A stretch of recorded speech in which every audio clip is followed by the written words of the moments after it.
अस्सलाम वालेकुम viewers, welcome to Urdu से YouTube channel. Like the video, subscribe my channel and press the bell icon to get notified. नाम है हायदा।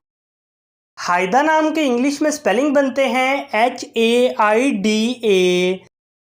हायदा नाम का इस्तेमाल लड़कियों के नामों में होता है। हायदा नाम लड़कियों के लिए मखसूस है। हायदा नाम का मजहब मुस्लिम है। हायदा नाम के मायने हैं तौबा करने वाली। हायदा नाम के इंग्लिश में 5 हरूफ हैं और ये एक लफ्ज़ है। 5 वर्ड्स एंड 1 लेटर। हायदा नाम के उर्दू में 6 हरूफ हैं और ये एक लफ्ज़ है। अपने नाम का मीनिंग जानने के लिए कमेंट बॉक्स में लिखिए। चैनल को सब्सक्राइब कीजिए, वीडियो को लाइक और शेयर कीजिए। Thanks for watching.